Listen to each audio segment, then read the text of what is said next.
Welcome to Shorty SuperCoach and welcome to the weekend preview. And Tommy Highmore's back. We've only waited a solid 7 weeks for you, Tom, but you're back. You've been on the bubble for weeks and weeks at long last. Hopefully, well, a lot of people would have held on to him. If you didn't, can't blame you because it was very much fair enough if you did get rid of him. But he's back. He's in the Saints lineup. Caulfield dropped. That was interesting. And he's got a ripper break even, negative 67 or something like that. So there is merit in bringing him in, even if you have traded him out. There's definitely some merit in that. But thanks for everyone who did jump onto the live stream Thursday night. It was good fun, always is. A few different names, plenty of regulars. So, it's always good to get a few of your questions. And what it does do is give me a little bit of a gauge of what to sort of talk about on the Friday. So it was pretty clear. There was a fair bit of rookie talk and a bit of forward line talk. So I'll have a chat about that and just some upgrade targets that we should be looking at as well. But I guess firstly, the main thing you want to consider is getting in Poulter from the Pies. He's got a break even similar to Highmore's. In fact, they've got the best break evens in terms of negatives in the competition at the moment. So they're the guys that we want to bring into our side just to make some cash. And we are starting to see, a few more come through and make their debut. So hopefully there's a little bit of light at the end of the tunnel, because it's always a tricky bit. We always get our rookies at the start of the year, but the tricky bit is when they either peak or they don't do quite what we thought. It's trying to find those rookies that are actually decent from sort of round 6 to 12. It can be tricky, so keep your eye on those. But Poulter, he's got to be a must-have in my opinion. Collingwood, they're going to look to play plenty of youth. He scored an 80. He's been playing pretty nice footy. Lots of opportunity at the Pies, so I think he's a really good option. And he's mid-forward as well. Now, in terms of the forward line, a lot of people talking about Aaron Hall. Even Jeremy Cameron got a bit of sort of, hey, should we be thinking about him because our forward line sucks? Let's get a couple of things straight. Our forward line, there is not many options. It is in turmoil. Secondly, I don't know if it's that bad. I know Aaron Hall is going well. Cameron, you can write Cameron off. He's going to have weeks where he goes bang like that, but he shouldn't be one we consider. Aaron Hall is an interesting one. I understand the thought behind it, but I can't tell you what's going to go wrong, but something will go wrong with him. He'll change his role. He'll do something stupid. He'll get injured. He'll have a form slump. I just feel as if he is a burn man. Now, not only that, but I don't think we're that desperate. What do we need? 6 forwards? You got Zeeble, you got Martin, you got Marshall, you got Sidebottom, Zorko, take your fancy. If you had Impey all year, well done. Paddy Dangerfield's coming back. I might have missed one. So I genuinely think we've got 6 or 7 that are better than Hall.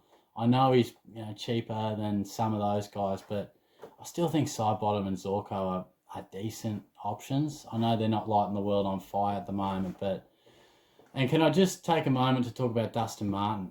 I'm saying keep the faith. Keep the faith, The same people are probably thinking about, gee, our forward lines are struggling. Should I bring in Aaron Hall?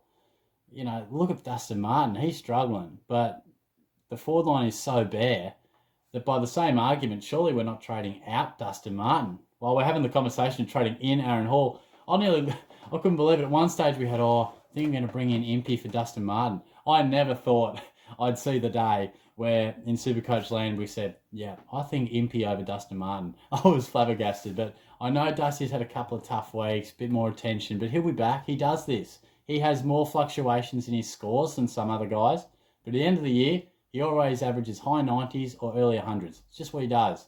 He can be frustrating. But in terms of some other guys, Riley Collier-Dawkins, food for thought. Burns at the Saints, I think it was. Just on Collier-Dawkins, he'll be pretty popular, but just know that there are a lot of Richmond guys coming back through that midfield. So there is a chance that while his short-term job security is good over the next few weeks, he could be out of the side and might not get much beyond sort of 220, 240k. So it's something to think about. In terms of sort of upgrades, Jordan Ridley's got to be on your radar. There's plenty to look at in the back line. Jaden Short's cheap. Stephen May's still cheap. Didn't go amazing last week. Played a good game. Didn't score well. Jack Bowes. Do you trust Caleb Daniel?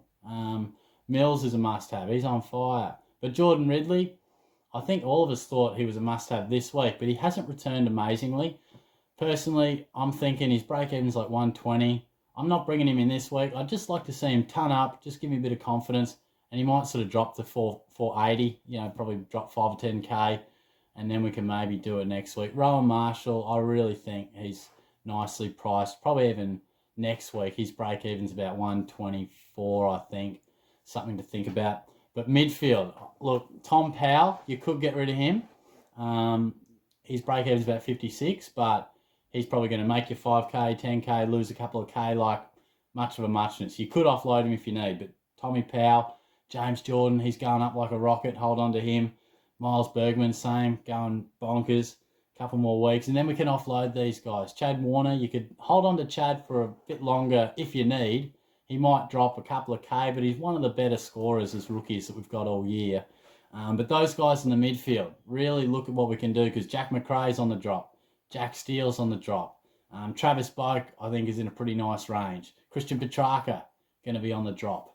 I think they're sort of the main ones I was thinking about and looking at. So, Josh Kelly and Tom Mitchell, the debate between them. You know, if you believe that Josh Kelly's role is going to change and change for good, back to where it should be, I personally think he's going to average what we thought he would for the rest of the year. I think he's a good buy. And Tom Mitchell, I think he's a pretty nice buy. I'd probably slightly preference Josh Kelly, slightly. Tom Mitchell, I don't think will score as well as Josh Kelly. But the thing is with Kelly, is there that thing in the back of your mind that's a bit worried that, what if he changes back to that half-forward flank role or changes position a bit? Hopefully not. Hopefully they know where his best spot is now. I don't know why it took them this long to find out. But they are two guys who are also nicely priced. So, and Flynn, starting to get the point. Is he going to come back? Don't know. So I'm looking forward to seeing the teams this week. And we'll get the Thursday night teams back soon. Thank goodness for that. That'll help us out a lot. So hopefully I've covered off most of it, giving you a few names to think about today. But there's a bit more to celebrate in SuperCoach. There's a few cash cow options, a few primos dropping into a nice range, and Tommy Highmore's back. How beautiful is that? So I'll talk to you guys soon. Have a good weekend in both footy and just general life. And I'll be back with my presser Sunday night, probably, hopefully. And we'll be going live next week at some point too. Cheers.